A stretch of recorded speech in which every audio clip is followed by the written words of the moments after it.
I'm Logan Webb, and you're listening to TortureCast. Swinging. There's a high drive. Deep into left center field. It's on its way. Adios! Pelota! Let's go Giants! SF Giants! Let's go Giants! SF Giants! A grand slam for Buster Posey's good friend. A podcast by and for fans of the San Francisco Giants.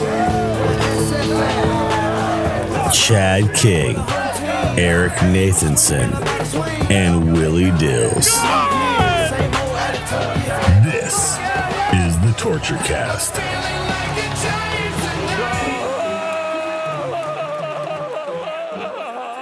here's Wilmer Flores. And a base hit. And here comes Matos. And this game is over. It takes... It's Sunday, April 6th, 2025, and this is episode 311 of the TortureCast, the podcast by and for fans of your streaking San Francisco Giants. I'm your host, Chad King. And yeah, that was Wilmer Flores walking it off for the Giants against the Mariners today, completing the sweep, completing just a heck of a start to the 2025 campaign. And I got two guys here to enjoy it with me. Eric Nathanson, what is this team doing, man? How you doing? First place, best team in baseball. We get to talk about the Giants on a winning streak. This is awesome, man. I'm ready. Can it be September? Did we clinch the division yet? And one Willie Dills Gregory is streaking with us. You got your clothes on? Well, not my pants, but yeah, we are the best team in baseball, and I gotta say, guys. You know, I'm not one to say I told you so, but right now I kind of told you so. I'm going to up my prediction. Prediction. 88. That's way too low, dude. What the hell? This is another 107 win season right here. It's in our face. It's happening, and I don't know. It feels good. It feels real good. All right. What did you tell us? What did you tell us at the beginning of the season? Oh, and then I said I might need to up my 88 game prediction. Yeah, my 88 win prediction. I was waiting to hear a number, but you did say 107. So, well, wait a minute. What could be another 107? Okay, that's my new prediction. Yeah, fuck it. Did anyone do it? Did anyone do a kind of like they're on pace for? Oh my god! Wow. I'm gonna. We could do that math real quick if we want to. I was about to say, let me do 162 divided by 9. Yeah. All right. So they're 8-1. That's an 889 winning percentage. So that times 162 is 144. 144 games. All right. We're going 144 and 18. Yes. No problem. Suck it, 27 Yankees or Mariners from whatever 90 something. And we thought 107 was good. In your face, dude. I don't know. Hey man, Buster. By the way, wait. I'm just saying it is real, guys. Like people have been reporting about it in spring training. We talked about it. They won the Cactus League, whatever. That doesn't matter. But the feeling is real, apparently. No, it matters. Transferred it clearly over, matters. God damn, man. Oh. I think it super matters, dude. Like there's something I meant about the spring training the record. Vibes. That's all I meant. Yeah. But the vibes are real, and we're just riding the high. And I don't know. You can't deny. Like even today's game, I was like, okay, this could be the one where, you know, it's been so good now for so long. Mm-hmm. Yesterday was the 4-1 victory that felt like the easiest, normalist Giants win so far. Today it was like, okay, we're down 2-0. Now we're up 4-2. Oh my God, now it's 4-3 and Duvall's in the ninth inning. Mm-hmm. Oh my God, they just tied it up. This is the one. We're gonna finally lose a game. Here it is. No, like the vibe. We're riding vibes. Yeah, for real. I was dropping my son off right now at an activity, and we were both listening to the game, and Doval was in, and I was like, oh, man, Doval, man, he's been shaky. We'll see what happens. And, yeah, he gave up the run, but it could have been worse because he loaded the bases, and it was like, oh, man, they're going to blow this thing wide open. Mm-hmm. They didn't, and when they didn't, I was like, they're going to win this in the bottom of the ninth. They're going to do it. And they did. I mean, it's like, it's a different feeling right now. That's the feeling right there. Came into my Yeah, that's the vibes. There's two people that came into my brewery, and the girl was wearing I shit you not. She was wearing Giants, like a Giants bra, like with Giants logos. Like, you know where they are. She's wearing that. They're on a bike ride, and they're like, "Oh my god, thank God you do have the game on." And they sit down, and like, so we're all cheering. I can hear them cheering. They realize I'm cheering too. They see the Giants hat, so we're vibing now too. As soon as Duvall gave up the run in the top of the ninth, I walked over to them, and I didn't need to go over there at all, but I took a rag over with me, and I started wiping the table down. I was like, "Hey, this is just a chance for us to walk it off in the bottom of the ninth, guys. Don't There you you go. worry." And they looked at me, and they were like, "Hell yeah!" And it was like we all knew it. We all felt it. That's the pulse right now. Yeah, Yeah. they're never I out of wasn't any even a game. little They concerned. fall behind. You don't worry that they're not going to put together some offense. Like in years past, we'd be like, "Great, they're down 3 runs. They're not going to put anything together. No, nobody's going to get hits with runners on base and crap like that." And now they have the second best batting average with 2 outs and runners in scoring position. That's been Sure. such a key with this team is hitting with Mhm. 2 outs, and you just never feel like they're out of it. It's an amazing feeling. We were 2 talking out about hits? it today. Is that what you're saying? Yeah, they're the key to life, baby. Key to life. Wilmer Flores apparently has the entire set of keys to life because that guy with his 2-strike, 2-out hits this season have been amazing. I mean, okay, But let's start the episode. Let's start the episode by saying, in our season prediction episode, I said, "Oh, building a team around Wilmer is the worst thing you could possibly do." So in one way, I'm eating my words in a very real way because he is by far the best Giant right now, and it's really fun to watch. I think he'll be the best Giant 162 games into the year? No. But oh my god, is it fun to watch that guy make everyone eat crow? Like, you know what I mean? It's just he's just only having a magical start. Yeah, he's only struck out 6 times in 33 at bats compared to like 12 for Ramos and 39, 11 for Adames and 37. So like you always just feel like Wilmer's going to make contact. Like today was the perfect example. After all that craziness that happened with Robles crashing into the net, and just a quick aside, what an amazing catch Robles That was a hell of a made there. catch. Like Incredible catch. Yeah. they were not hyperbolic by saying that it might be one of the best catches in Oracle Park history because it really was. And I don't know about you guys, but I could kind of hear a crunch when he hit the wall, so you kind of could hear that he broke something. Ooh. But like, Yeah, no, bad things happen to his body. Yes. yeah, you could hear it when it happened. But to have that delay and all that time off, and figuring out what's going on while they wait for Robles, and then Wilmer comes up, first pitch, just dinks one into a hole in right field and ends it. I mean, it was just almost so matter of fact. Like they expect that this is what they're supposed to do. And it really was just, you're right, a small microcosm of what's been going on this season. Even Friday's game, back and forth. They went into the bottom of the 11th trailing by 1 and won the game. Yeah. So you never feel like they're out of it. No, they had 2 outs, 2 strikes, and they were down by a run, and then a 2-run single by Adames. Yeah, And I do want to get into that catch in more in depth at some point, but I think we do need to need. This is our first episode since the season preview. We kind of need to start at the beginning a little bit, right? Like, let's take it back to the Red Series and let's kind of just walk through this because it's been kind of insane, right?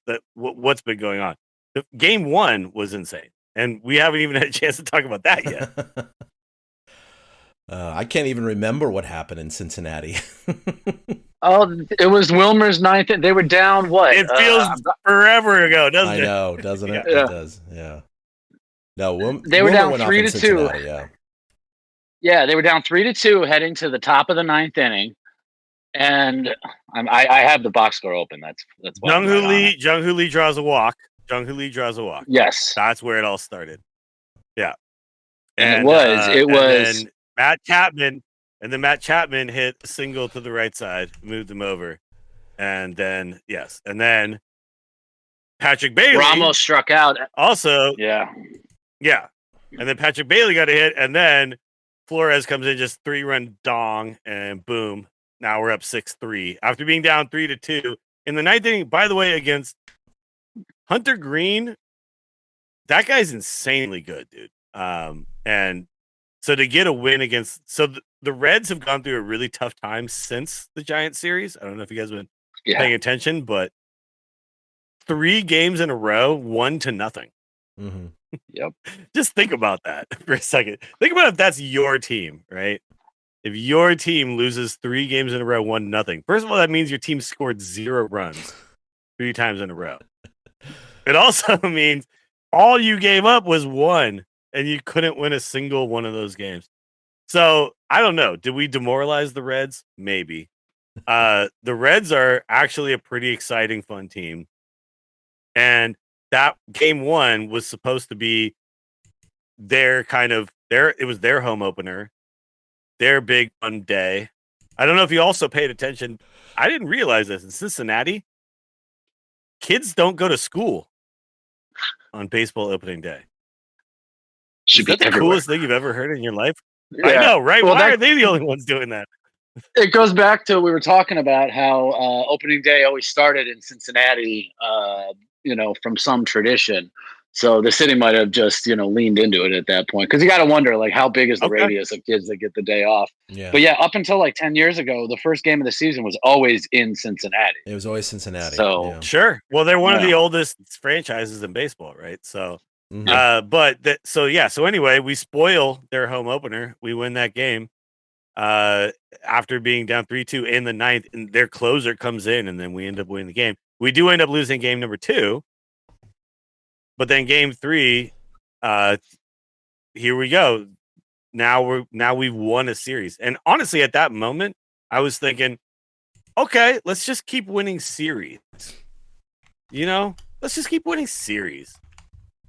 Win 2 out of 3. 2 out of 3. Well, no, that's not what we've been doing. We swept ever since. We swept 2 in a row since then. So I didn't even know at that point the vibes were good, but now it's like we're elevated as hell. 7 in a row, best team in baseball at the moment. I know it's early, but 9 games in, that's 3 series. It's not like, oh, it's just after 1 series. Like, we look real good, and all the teams we've beaten are actually decent teams. Just saying. Oh, this is one of their best starts ever in their history for 9 games. I mean, it's their best 9-game start ever. But I remember it was 1993, the year that they they missed the playoffs by 1 game with 103 wins. I remember that year, crystal clear. They had their best 16-game start in franchise history at 13-3. And they've never matched that since 1993. But right now at 8-1, if they go 5-2, they've matched that already. So I mean, they're kind of entering that territory right now. And you look at the Giants' history and all of their really hot starts. Every one they've been in the playoffs. So it is a good harbinger for things to come. It's not often a team wins 8 out of their first 9 and then falls off the face of the planet. I mean, of course it could happen. I'm just saying that it's a more positive sign than anything else. And it generally tends to lead to success for the year. It's just the problem is you got the Padres and the Dodgers in the division too. So we'll see how it pans out. But hey, they were able to overtake both teams because both of those teams started out, the Dodgers started 8-0 and the Padres started 7-0. And it was like, what the hell's going on here? The whole NL West. Oh yeah, that was crazy. 3 out of the 5 NL West teams are just streaking here. Now here's the thing. We're playing the Reds again coming up. And then it's Yankees time. Yeah. Torpedo bat Yankees. I think we should dive into the torpedo bat maybe in a month after everything has died down a little bit. I don't know if you guys. Yeah, I don't know if you guys are with me, but 1 game where the Yankees went crazy is not enough for me to start banning torpedo bats. No, that's my point. Is they just had a really epic day. They had 9 bombs. I guess they set their franchise record, and everyone's like, "Oh, the torpedo bats." Yeah. It's like, well, yeah, but Aaron Judge hit 3 of them, and he doesn't use a torpedo bat. So let's calm. And it's Aaron Judge. Yeah. I think Aaron Judge could use a pool stick, and he would still hit a bomb. But I do also think they haven't faced Logan Webb yet. But no, okay. So upcoming, there's still some tests, and then we got the Phillies after that, and then by the way, the Angels. Yeah, it's a big road trip coming up. So it's a tough road trip. are actually not that crappy anymore. And then it's Brewers and Rangers. Like, I don't know. There's a lot going on in this month. So I'm riding the high. The vibes are real. I am very ready for the drop into reality, though. I don't know if you guys are. You look at it. Game 1, they struck out 17 times and still won the game. Oh, and that's true. I forgot about that. Holy shit! Right. There was that feeling of, oh crap, they're still kind of the same team. We really didn't feel the full vibes on yet. Although we saw it in the dugout with the way Adames and Jung Hoo are reacting to Wilmer's homer. That was the meme that's gone viral right away in the Giants community, was the Adames grabbing Jung Hoo's chest and them screaming at Giants each other. win. But Giants win. Yeah. But they followed it up the next day by, even though they lost, they only struck out one time. So they grounded into like 4 double plays, though. Yeah, that is what killed them that day. Yeah. But that's always been part of our frustration with the Giants, is they're boring, is they strike out so much and they do things like that. And then they went to Houston after this Red Series.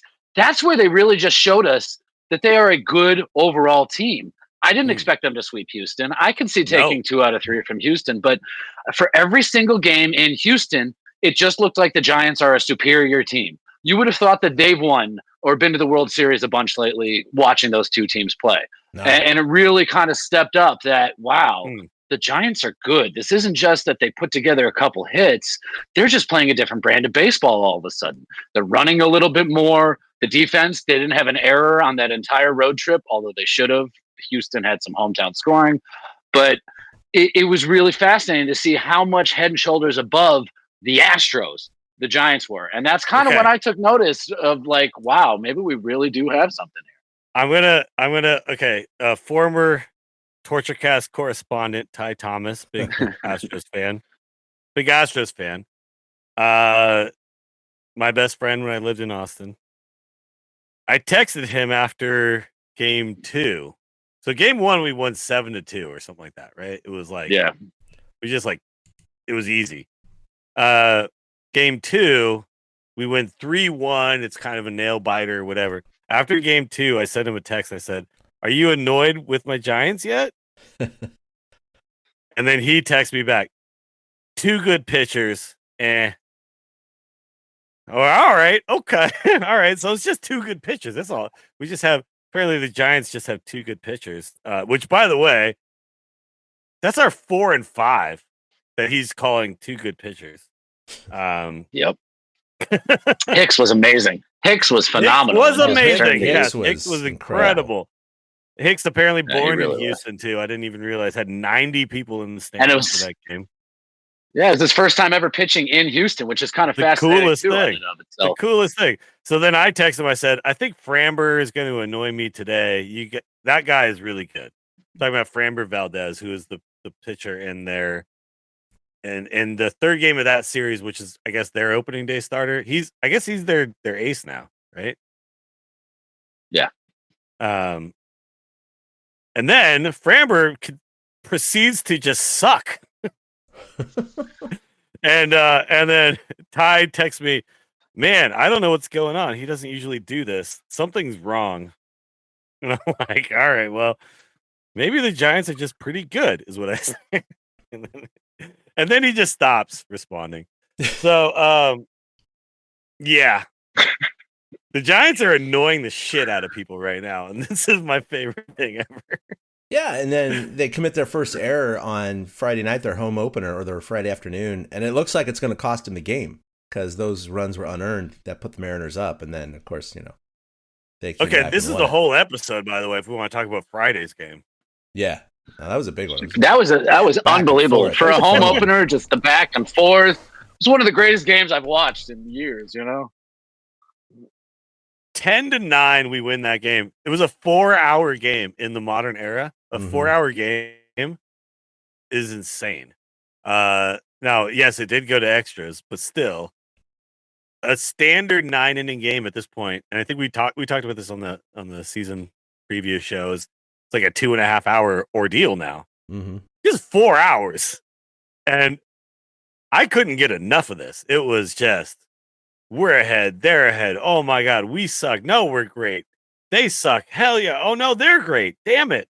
And then obviously you get one of the best moments to have a home opener that I can remember. So just an epic game all the way around.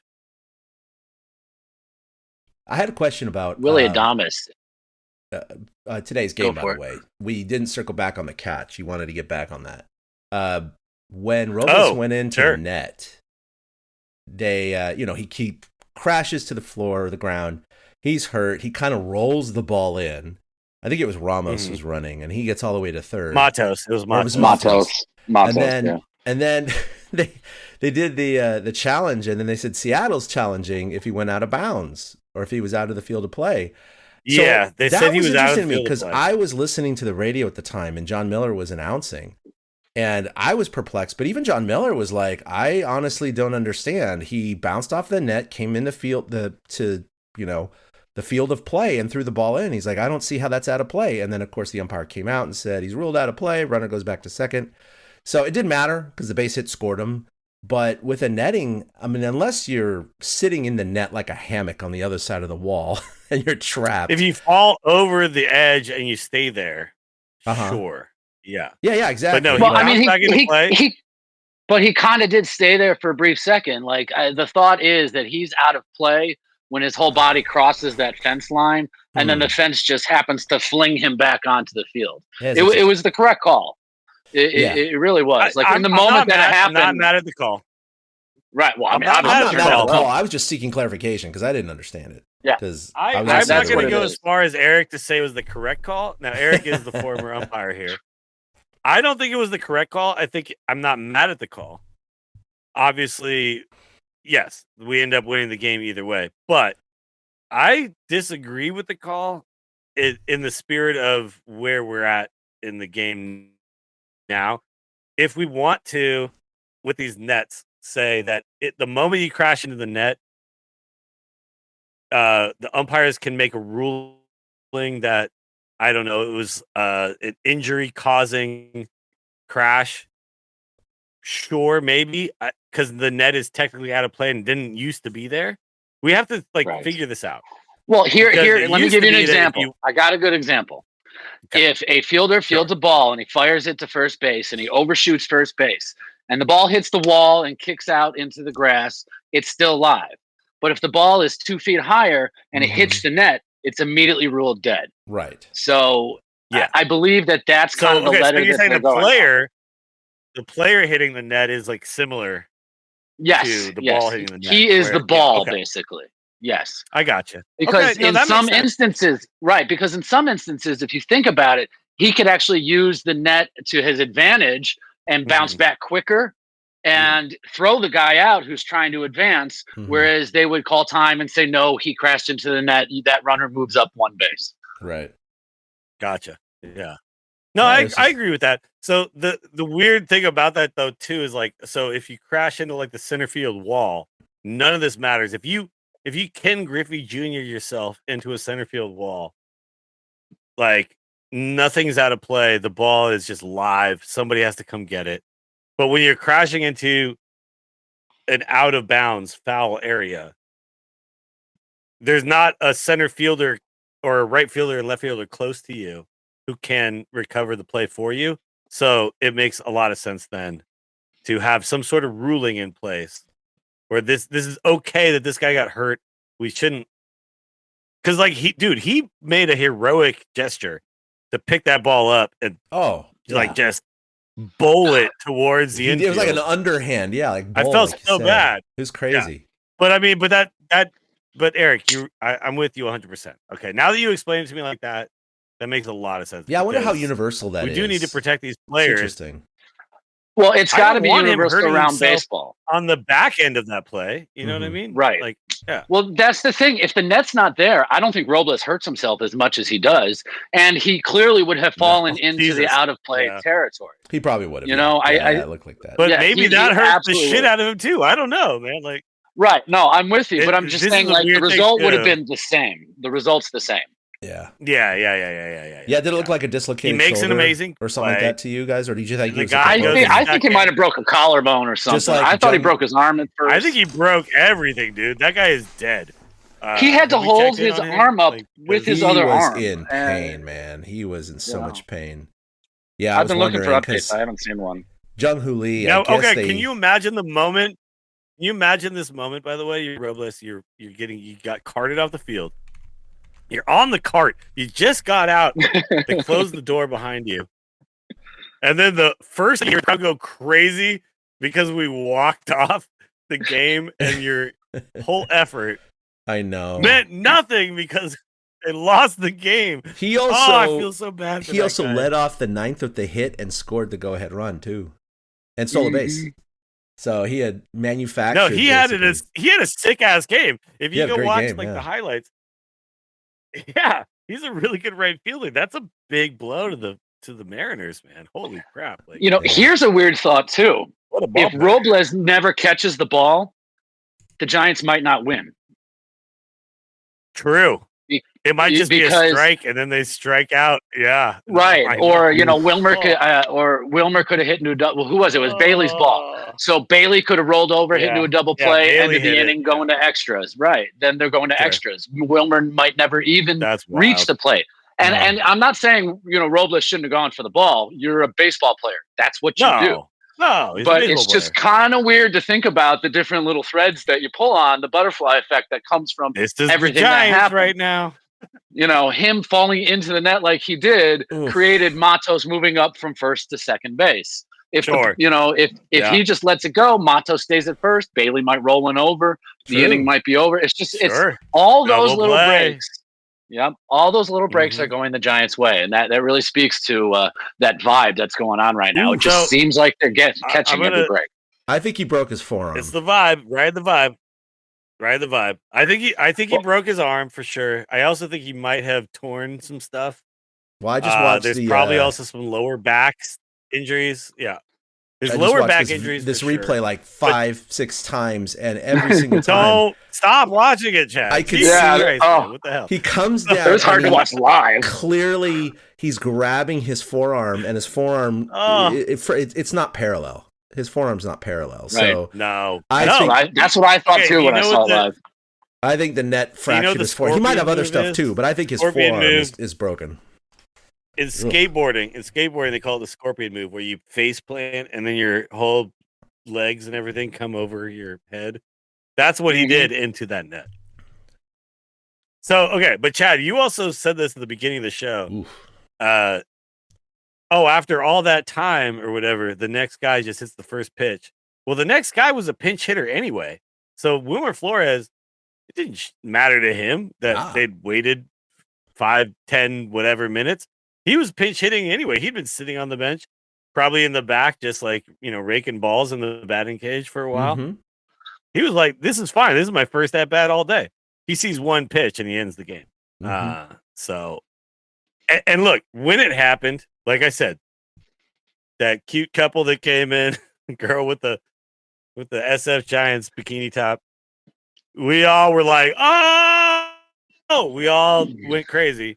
And then we all immediately went like, okay, but we also feel a little bit bad right now, right? Like everybody, we all agree.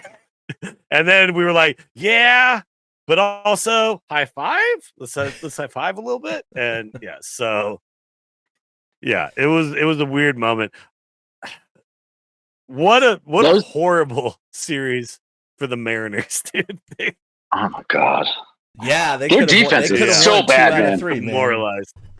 Their defense You're is so bad. It hurt demoralized. them so many times, especially on the Friday Sure. opener. No, and then they These- finally make a good play. Yep. These 2 wins were the first time the Giants won 1-run games. The first 5 wins were all by more than a run, and the only loss they have is by a run. So it's kind of crazy that they always have that chance. But that Friday game, Seattle, their defense failed them. Their defensive positioning has been failing them. Why did Wilmer have such a gigantic hole on the right, like that on the right side? Wilmer's the kind of guy that will hit a fly ball to left field, but can hit a line drive base hit to right field. I mean, the man literally only has 3 opposite field home runs in his career. And so I had to look that up the other day for something else. And so, like, why were they positioned like that? I would be so pissed if I was a Mariners fan right now. What an ugly weekend for the team. Yeah, thank you, Yaz, by the way, too. Good timing for his first bomb of the year, 3-run shot that put him back up. So And strangely, he's been like an unsung hero. Like nobody noticed that Yaz was batting like 444 for a while. His on base percentage is 484 right now. Like he wasn't driving anybody in, but like the fact that the pressure's not on him to be the guy seems to be working out with him right now because he's my like biggest shocker of the season on how well he's been hitting so far. He's walked 7 times in 31 plate appearances already. That's impressive as F. I mean, Ramos has only walked 1 time in 40 plate appearances. So Yaz is pulling his weight down at the bottom of the lineup. He is really the reason the lineup keeps turning over to get it to Jung-Hoo and Flores and Ramos and Wade sometimes the way he's been going. the thing is, the Giants pitching obviously has been better than good. They're 4th in ERA right now. WHIP is not that great. It's around 13, so they're definitely allowing some base runners. Batting average against kind of in the middle of the pack too. When you look at their hitting, though, their hitting is timely, like you said, 2-out, 2-strike hits. Overall, they're 17th in batting average right now. That's what blew my mind. I looked at that too. That's so fun. A lot of guys are below 200 too at the moment. Yeah. I don't know if you even noticed this, but on the modern day MLB, hitting like 270 is like hitting 330. So. Yeah, no, it's like a 40-point differential from 30 years ago. There's no doubt about that. Sure, it's crazy. Yeah, it's kind of. But even like Chapman, we feel like has been making good contact on timely hitting. He's hitting 281. I was shocked to see Jung-Hoo's at 344, and Luis Matos is 357. The guy's 5 for 14 with 2 extra base hits, a homer and a double. Like even when Matos comes in to fill in. He's doing some stuff, but it really does feel like Adames has been struggling. Bailey, aside from his hit opening day, has kind of been struggling. Tyler Fitzgerald has not looked like a major league ball player this season, and even Wade has really been struggling. Let me ask you guys something. Wade starts. Well, okay, hold on though. All right, Wade's defense has been insanely good, so I don't really know if I need him to do much more, and he's hit the ball a million miles an hour. So many times. They talked about he was like 0 for 20 to start or something like that. And that begs the question. This is what I wanted to ask you. You see teams like the Dodgers with Ohtani, the Phillies did it with Schwarber last year. They start one of their biggest threats at the top of the order. Now, Ramos is at the top of the order against lefties, and Wade's at the top of the order against righties. I don't know. I think Ramos should just lead off, period. I think he should be the leadoff guy, whether or not they're lefties or righties. I mean, what do you guys think of that? Do you think they should stick with this platoon? Not just because Wade's struggling. It just seems like Wade presses more when he's put into these situations. And and Ramos just goes up there and does whatever the hell he's going to do. And I'm reminded of Ohtani and Schwarber because Ramos is that kind of hitter. So MLB has switched, and I think I talked about this as an idea I had a while ago, and everybody, you guys included, thought I was being absolutely insane with my takes on the way that modern day lineups should work. Because we have grown up with like this theory that you put your fast guy in front, right? Then your second guy is a Robbie Thompson type, a guy who can bunt the ball, who hits decent average, who can just do something effective once you get your first guy on base.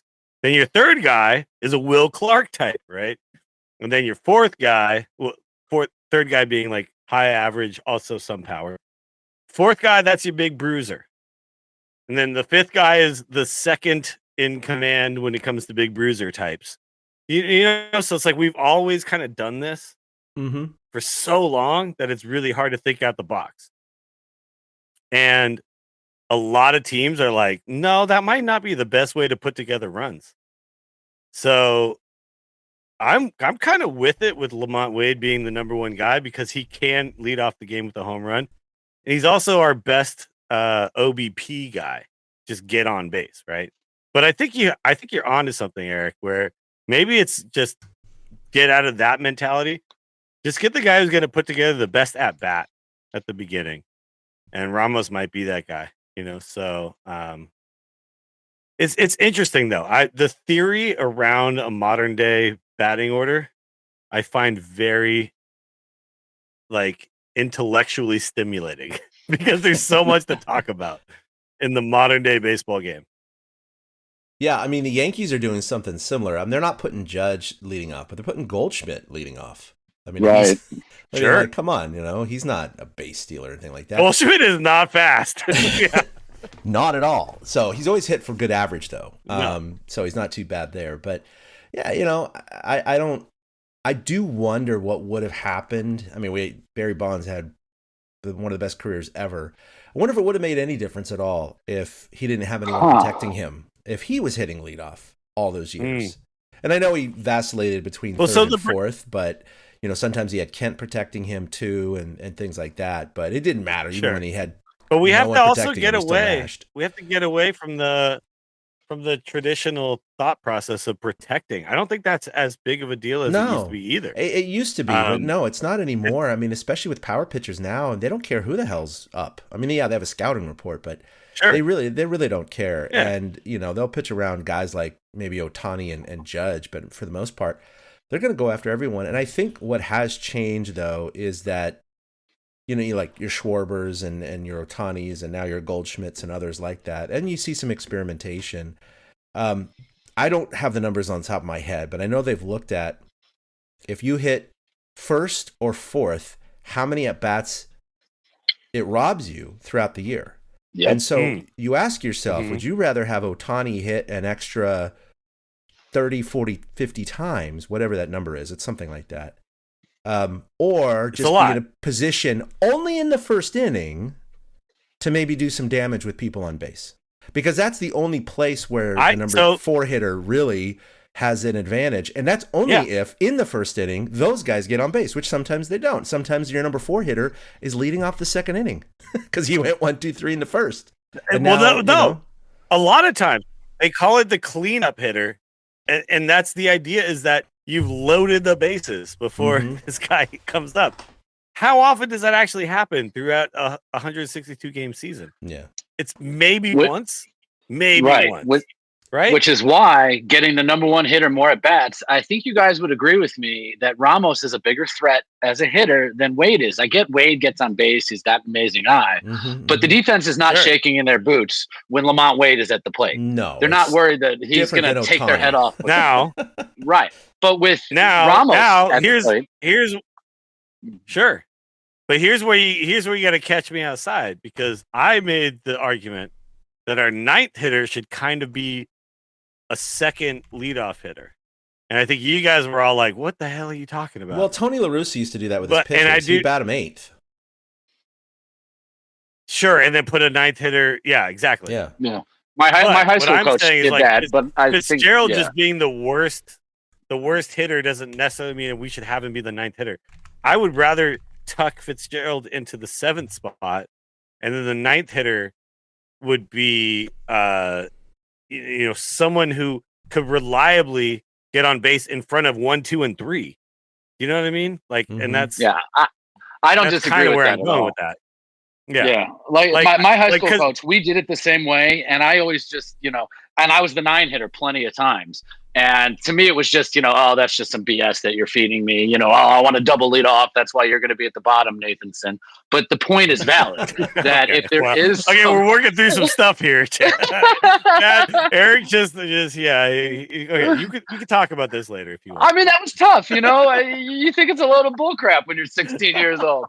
But I mean, your point is totally valid. And somebody like Yaz actually might be the perfect fit for that 9 slot. Especially with the way he's been hitting. Yes.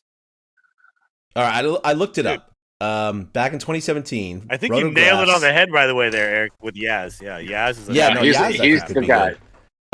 Back in 2017, Fangraphs, Rotographs did an analysis of plate appearances by lineup position, and if you adjust for 600 plate appearances in a year, that's what the number they used. Batting first, you got your 600 plate appearances per year. That's the number they started with. batting fourth, you'd only get 558. So it was a 42 plate appearance differential. And So so you I put said Matt 30, 40, Chapman 50. I was like, first. right there. You put Matt Chapman first is what you do. That's what you do. I mean, sorry. Matt Chapman is our best player. Let's be real. I mean, you think about that. he is the Ohtani- best guy. I don't know. He's a cornerstone, but I think Ramos is their best. Wilmer Flores is our best player right now. But over 162 games, Matt Chapman is our best player. Let's be real. Right? Well, Lead off yeah, Matt yeah. Chapman. I would say Chapman. I'm still in the Ramos. I'm still in the Ramos. Hashtag camp. I lead love off Chapman. Chappie. I'm doing it. I love Chappie, but it's Ramos. Okay. All right. That's fair. And also Ramos did start with 6 extra base hits in a row. Yep. Tying 6 him straight with games. Willie Mays or something like that. Like there was something He insane. passed Willie. Willie had 5. Passed He Willie. tied Felipe. There you go. He tied it was Felipe Alou. He did it Alou. in- Yeah. I did it in 6. Yeah. All right. Well, fuck you, Willie Mays. Wow. Guy's Willie barely Mays, in the you ground. suck, dude. I will read your autobiography only like 12 more times in the next year. No, but that's the threat. That's why I think Ramos is going to emerge as the best player on the team. Chapman has some speed, but Ramos is going to steal more bases. Ramos is There you going to go. create more That's true. havoc. Things like that. He's going to put the ball in play. I think they put the ball in play probably the same amount of times. Let's see. Chapman has 11 Ks. Ramos has 12 Ks. And it's roughly the same amount of bats. The difference is Chapman has 7 walks and Ramos only has 1. So that kind of leads to what you're saying, actually. I totally just contradicted myself there. Yeah, I just owned you, dude. Okay, so wait. We just fixed the batting order. Now let's fix the pitching rotation. Because I have some ideas there as well. Obviously, Logan Webb is number 1, right? Yeah, you're not touching him. No. Nope. And he's the every 5th day guy. So I have some ideas, though, around what we do. I want a 5.5 man rotation. And I don't know if you guys have ever heard of this, but this is an idea that I think I can probably get a job on the A's with this one. I got to call Jonah Hill and Brad Pitt, and we'll see if they agree with me. But it's a 5.5 man rotation. So instead of a 6 man rotation, which some people have talked about, you do 5.5. That last guy you kind of split, and you got 2 potential starters. You throw them in and out, right? And we have that, by the way, because we got Birdsong and Roop. Mm-hmm. Those are our 5.5 starters. Sure. You know what I mean? So you can swap those guys in and out. They can be long relievers if need be throughout the rest of the week. But the idea is you got these 4 guys locked in, and then you get this 5.5 guy where you could use them throughout the week if a game comes up where you need a long reliever. But if you don't, then they just kind of go 5 and 6, and you get 1 extra day to Logan Webb sometimes. And then over the course of the season, Logan Webb ends up getting 1 extra day. Verlander gets 1 extra day. You know what I mean? Do you see what I'm saying? But they also get 1 fewer start or 2 fewer starts. Not or 3 fewer necessarily, starts because that way. No, not necessarily, because a lot of times these guys end up going on like the 15-day DL because they've been like stressed. Do you know what I mean? Like this is taking away those moments in the middle of the season. Remember Cobb never got more than like 10? Oh my God. Guy could never stay Okay. healthy. I know. And now He Cobb couldn't. is not the greatest example of this. But what I'm saying is, you see what I'm saying? If you can give these guys an extra day kind of here and there. It's right? not. I can say this though. They've already come out and said that they are going to start treating Birdsong like it's just a normal bullpen guy. I know. I know that's where he's going. But he Yeah. can spot start if need be. Now I do love absolutely. that we've gotten rid of the bullpen game as like a normal part of our daily routine. Sure. Which Yeah. that was so annoying. Let's be real. I That just was didn't like really it. I mean, yeah, even when they won, it was just like, ugh. No, it would work, but the problem is, it's like the next day, You're like, yeah, well, we used 9 bullpen guys yesterday, so now you better get 6 like from your starter. Like anyway, that's the whole thing. And What and they I'm did. saying is Hats we up have to to Robbie start Ray. looking at things. Oh, Robbie Ray, Robbie Ray, bring him Yeah, up. I mean, think about it. Saturday, he threw 6 innings after they had to go through the entire bullpen in the Friday home opener, and stepped up and really delivered. And the Mariners pitcher that day, I can't remember who it was. He also delivered and was able to give his team some innings and stuff like that. So I think that's what's good. And Ray struggled. I mean, he had traffic. He walked a bunch of guys, but he still managed to get through them. It's just they're going to stick with Landon Roop until he falters. Is really what it looks like right now. I don't think that they want to yank he him looked around. great.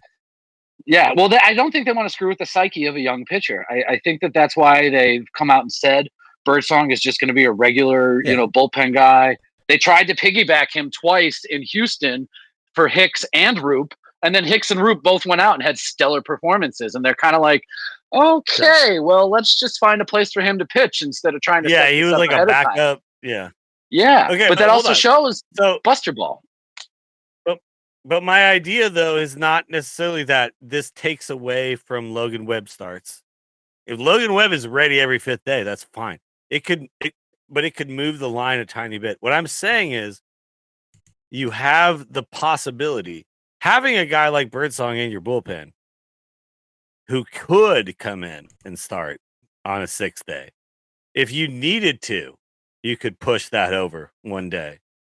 Could end up making it so that you don't have to send guys down on the 10-day DL, 15-day DL, like it could move things over just enough so you get that one extra day. Because I don't know if you guys have ever pitched. It sucks. Like the next day, your arm feels dead. Yeah, I never did it regularly. I had a spot start when I was playing in that amateur league, and my arm just could not take the volume. Like you said, the next day, my arm hurt. It hurt for a week. Yeah. And I never played semi or professional baseball, but I used to do that baseball league. I used to pitch a lot in it. There was one game I think I probably threw like 200 pitches. And I remember the next day I was like, yeah, I think I'm done forever, dude. I think I'm out. And what you don't want is you don't want these guys getting to that point halfway through the season, because when it really matters, the back end of the season, the playoffs, you want these guys to be able to be somewhat fresh. And I don't want to start doing weird stuff like what we did with our last regime where, everything was so by the numbers. I really like Bob Melvin and how he manages his team kind of like a normal baseball team.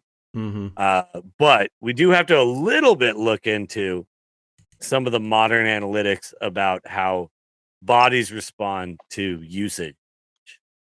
And, let these guys get a day, an extra day here and there can make a big deal over 162 games. That's all I'm saying. I just know they've got a stretch cup. Go ahead, Eric. No, you're good. No, you're good.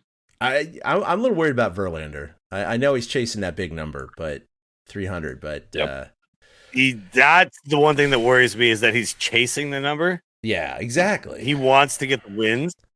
He needs to just pitch the game as if it's the game. It doesn't matter if he gets a win or not. Yeah, I wonder how much that's factoring in. Where it's too early. It's only 2 starts. Get to 5. Only 2 starts. Oh no, it's only 2 starts. I mean, yeah, I know. We got a long way to go. So, in fact, actually, I'm gonna see him on Wednesday. He pitches the day game. I'm taking my son. We're gonna go have some fun up there. Wait, I'm gonna be there too. Oh yeah.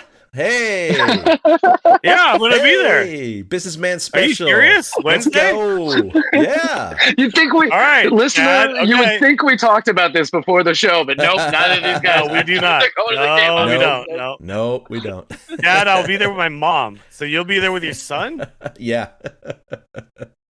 All right. So what we should definitely not do is meet in the parking lot and have a whole bunch of whiskey cokes before the game.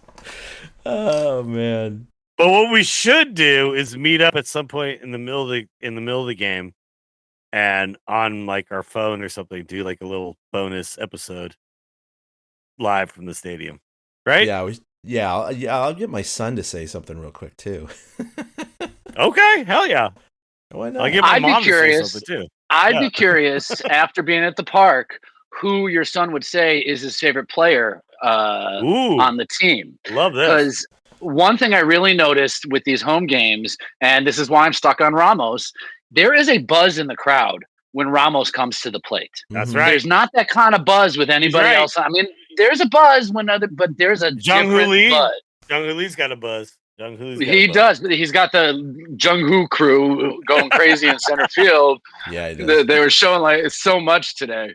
But like, Really? there's Okay. just- there's a murmur when Ramos comes to the plate. Like, wait, this guy, because I think part of it is because he hit one into the water last year. So people are like, oh my God, watch, this guy might, Sure. hit one 500 feet. And there's Sure. that kind of murmur that we haven't had in years.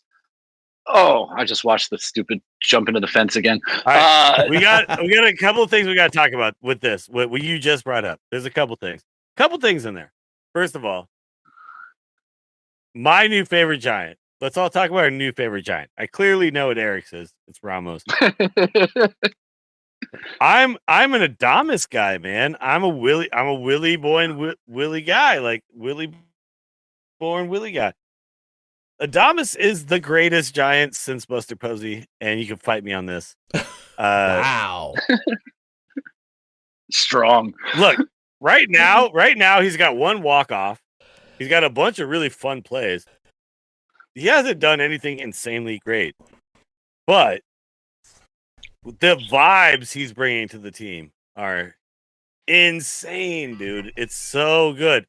His little move where he takes the helmet off of you after you hit the home run. Yeah. God, that's so good. That's such a good move, dude. You gotta admit. But what I love That's so the best far- move for a home run that we've seen. Get rid of the tridents. No, that sucks. Adames being out front, taking your helmet off as you go in to get your daps. That's the greatest home run celebration that we've seen. He epitomizes and is the face of the vibe of this team right now. And I think you hit that on the head. Yes. Because he is absolutely, I mean, the whole team's bringing the energy, but he's kind of the catalyst. He's the lightning rod. He's I wouldn't say the leader necessarily yet, but certainly the probably the main cheerleader. And so it really comes across, and he is just genuinely having a good time. And it's fun to see him and Julio Rodriguez go back and forth because they were snagging each other's balls and stuff like that. That's what she said. Mm-hmm. But it was a lot of fun to watch all of that. Yeah. But yeah, he's But out okay, there, man. He's look, bought into this team. He's loving it. It's not that he's playing terrible. It's No. not that he's playing insanely great. He's made a couple of amazing plays. He's got a walk-off. But he's here for it. He's here for all of it. And I believe by the end of this season, obviously right now, Wilmer is the number one Giant. I would say number two is probably Chapman, right? But Adames is in that 4 or 5 slot, right? And I think by the end of the season, I think he will have produced the numbers. I think he's going to end up hitting like 270-ish, 265, something like that. 25 home runs, a bunch of stolen bases, a bunch of great plays. But he's just showing up with the vibes right off the bat. And it's so fun to watch. A quick story to your point, and then Chad, you tell us who your kind of new favorite Giant is. A quick story about Willie Adames. I heard today on the pregame show. Rich Aurelia was there on Friday because they were doing, the best teams from the 25 years. And, Aurelia was there with the 2000 team. And he said there were like 9 or 10 guys there. He said Willie Adames was the only player, and this is not to knock the other players, but was the only player who walked over to them and shook every one of their hands and said, "Hey, I'm Willie Adames. It's great to meet you. Hey, I'm Willie Adames. It's great to meet you." And, that just showed, the respect he has for the game, the respect he has for the history and the team that he's now playing for. But then Laura Britt chimed in and said, he did the same thing at spring training when we all went down there. The first time he met our production team, he walked to every single person on the production team. "Hey, I'm Willie Adames. It's great to meet you. I'm Willie Adames. It's great to meet you." the guy has already taken the ambassadorship for the Junior Giants program as well. So, I mean, that really stands to your point about leadership. And I just thought that was a really great anecdote about what kind of a guy Willie Adames is. Yeah. But Chad, like, who have you like zeroed in on so far and been like, this is fun? I'd say the Wind of the Grandfather, whatever his name is. Jung-Hoo Lee. No, Jung-Hoo Lee? Yes. Jung-Hoo Lee. It's a good pick too. He's been a lot of fun. Again, not kind of that. He's cheerleader vibing like out a there, motherfucker, but he's dude. vibing. Yeah, he's super vibing, and he's running all over the place, catching balls. And by the way, he's hitting he 330 right now. English, dude. No, I know. No, he's having a great old time, and I hope he has a full season. They did say that he was very happy that the center field wall had more padding installed on it. But he said, well, he should be. He's crashed into it 3 times already. I know, Yeah, right? he's already hit it so many times. It's so funny. I Okay, know. by the way, that's a great pick, Chad. But everyone listening to this episode, go on YouTube and go to the SF Giants YouTube channel and watch Jung-Hoo Lee, Mike Yastrzemski, and Luis Matos going out for Korean barbecue in San Francisco. It is one of the funnest videos you'll ever watch if you're a Giants fan. Ooh, I haven't seen that yet. I'll go check it out. You gotta watch it, dude. So apparently the big thing in Korean culture is if you're the oldest, you get all the respect. Chad, you're gonna love this. If you're the oldest, you get all the respect. So the younger people at the table have to feed you. What? They have to feed you your food. Yeah. Oh, no. So did they feed The Mike Korean barbecue Yastrzemski? thing. Yes, they did. Oh, They had to be. I mean, Yes. Daz, I don't know if you guys realize, So Daz is good. the longest tenured Giant now. Yeah, no, That's Yag is weird. old as fuck now. I know. It is weird. Okay. Before we get to the I'll check last that bit out. of the show, I gotta go to the bathroom. I'll be right back, though, guys. Let's just leave that in there. Yeah. Oh, I'm leaving that in. It's too much work in post just to take out that 10 No, seconds. I already got to stitch some stuff together. All right, well, while he's gone. So I'm excited about going to Wednesday's game because that'll be my first game of the year. In 2 weeks, I mean, I'm sure we'll record between now and then, but I guess I might as well put it out there as a preview. In 2 weeks, I'm going to the East Coast, the Northeast, Boston specifically, to with my dad, actually, because I've been doing a lot of family research genealogy stuff over the last like 4 or 5 years, and I've built quite a large tree. And I'm very good about making sure things are corroborated and have at least 3 points of contact for research, so I don't just throw in any other names that someone else, on Ancestry.com has added to their tree. Because a lot of times you look at it and you're like, I don't think that's right. And then you look at the sources and you're like, oh man, the guy put the wrong person in their tree. And once you do that, you go down the wrong road or up the wrong branch, basically. Anyway, long story short, even though I'm as colonial as crap, dude. Like, you want to talk about like roots in the United States of America on my dad's side, like everyone has been here for 300-400 years. It's insane. Very little immigration in amongst the family. The Kings. Yeah, your last name is King, dude. I know, right? So obviously English, and it is. Yep. So John Aaron King emigrated to Boston in 1715, founded the town of Palmer, Massachusetts, and then had, of course, a progeny of a crap ton of kings like they all did back in the time. Because, half your kids died before they got to 5, so that's just kind of how they rolled. But because he was so well documented and all of his descendants have been so well documented, there's 10 kings above me from that moment to now, and that includes my dad. I know where every single one of those is buried except for one. And anyway, we're going to go to the East Coast, we're going to go to Boston, and we're going to go to Palmer and look at the town he settled, his gravesite, the historical place. We're going to hit 3 or 4 other king graves, like his son, his grandson, his great-grandson. And there's a couple of great places we're going to go. First of all, because we're in Boston, yes, we're going to go see a Red Sox game. My dad's never been. I've been once. Going to Fenway. So we're going to go to Fenway. So that'll be a lot of fun. Then I've do the never Freedom been. Trail.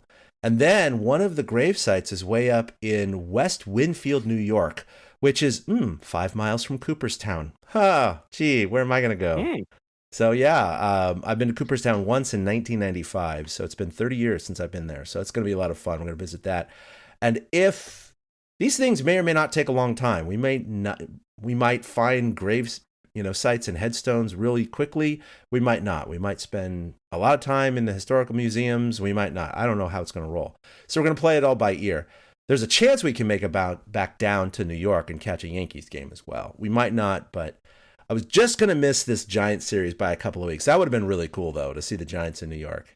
But it's going to be a fun trip. Going to go catch at least, a Red Sox game, maybe a Yankees or a Phillies game, and then Cooperstown as well. So there's going to be a lot of baseball-related activities coming up for me in a couple of weeks. It's going to be a lot of fun. John King from Edwardstone? Originally, he was from Edwardstone, England, and then he immigrated, in 1715. I think I've got the Palmer, Massachusetts Wikipedia up on my page now. There you go. That's him. Oh, that's so funny. I know, huh? Isn't that crazy? Well, it's a good segue for us to look forward as to what the Giants have coming up this next week in this road trip. Because they're going to see the Reds for 3 games, and you guys are going to see the last time we see the Reds all season on Wednesday. It's weird, right? So, they're going to be done with the Reds in April. Yeah, that's it for the Reds. Very weird. Well, they don't play the Dodgers until June. Yeah, they don't play the Dodgers until June, the Giants. And last year, their final game against the Dodgers was in July. Did you say the junior Giants? No. So the Giants are going to go. That's good. The Giants are going to go. Oh, that took me a minute. I'm not going to lie. No, you really did say junior Giants. It was kind of. Oh, did I? I might have just said something there. But the Giants are going to go almost a full year between games against the Dodgers, which is just kind of mind-blowing as well. Yeah. But then this road trip though. Let's backload those Dodgers games, that I want as well. Yeah. But this road trip Chad mentioned where they're going to New York, Philly, and LA, that's a 10-game roadie, and then they come home for 7 straight. So after the day off Thursday, the Giants are playing 17 games in 17 days. They're not going to have a day off whatsoever.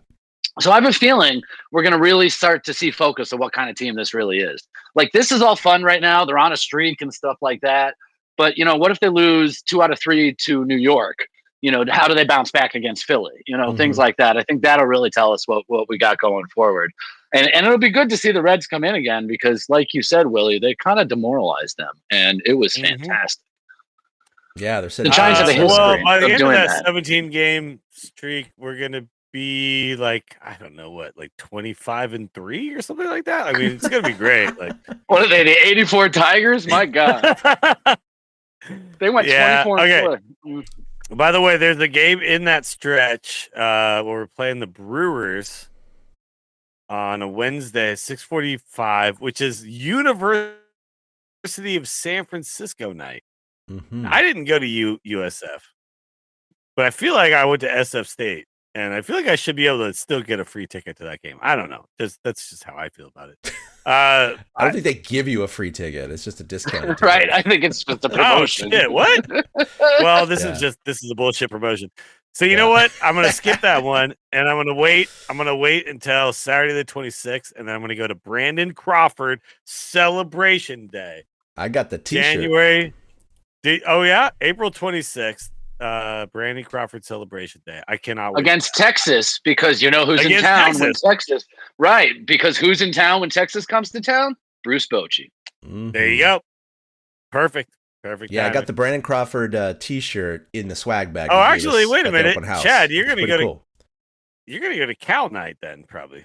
Yeah, right? my daughter definitely is. And I don't remember what day that's gonna be, but that's a Friday. It's the Friday. No, they got a good jersey. Actually, it looks pretty tight.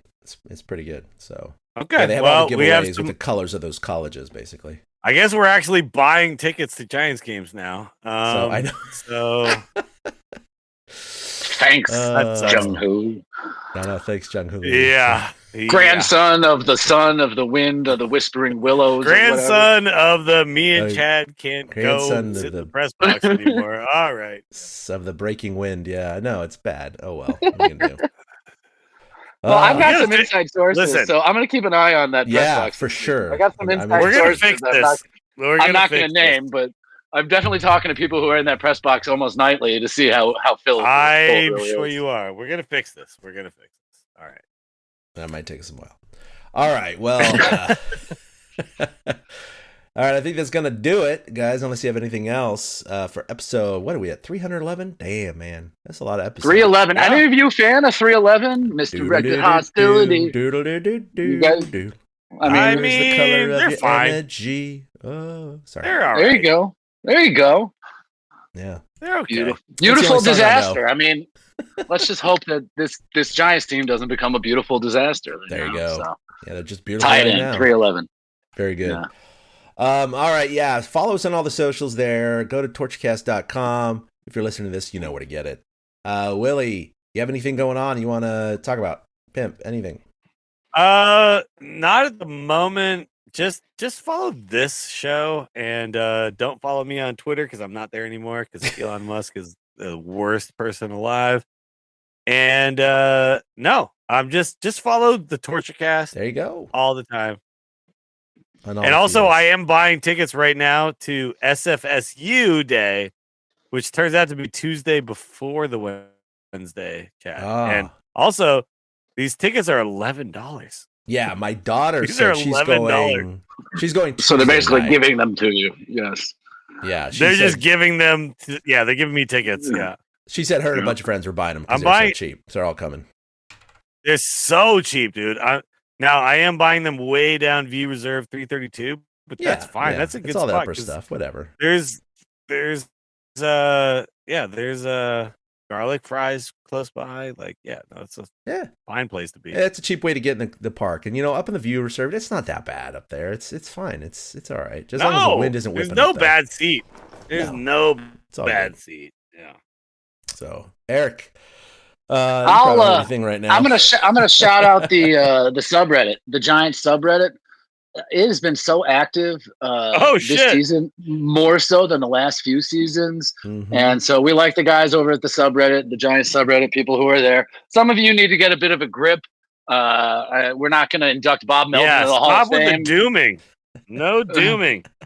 But it's been fun popping into the subreddit a lot lately. And join Giants Chatter on Facebook. I mean, the group is such a good group that even Landon Roop's father is a member of our group. Oh, so, no kidding. Yeah, it was really funny the other day when he was pitching. They showed him on television. We immediately started texting each other, "Hey, look, one of our group members." And I didn't even know he was a member until I posted about Landon getting the fifth starter, and he liked the post. And I was like, "Hey, wait a second!" I did some research and found that out. So join Giants Chatter on Facebook.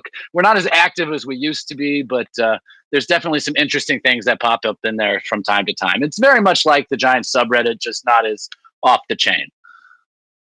Awesome. And then on last Friday, in honor of the home opener, I did post. This is the third year in a row I did this. I posted a food review video for all the new foods they're offering at Oracle Park. Stay away from the kimchi quesadilla, but everything else is pretty decent. So check that out on our website or Google it on YouTube or whatever.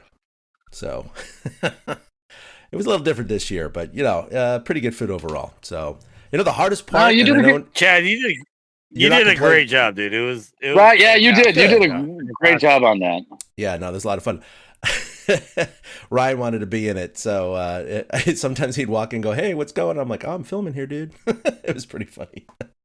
No, he was good though. He's just trying to jump in. Yeah, no, we got to have him on one of these days anyway. He's there all the time. So, all right, that'll do it for 311, guys. I felt bad that I wasn't there because I wanted to get in on that too.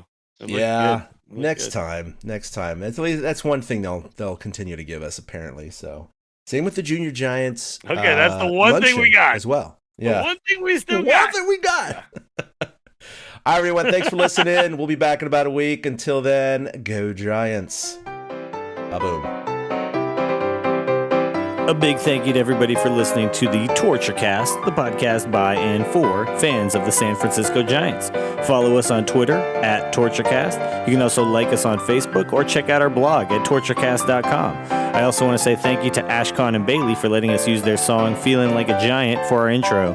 For Ben Lee and Chad King, my name is Willie Dills saying, we'll see you next time.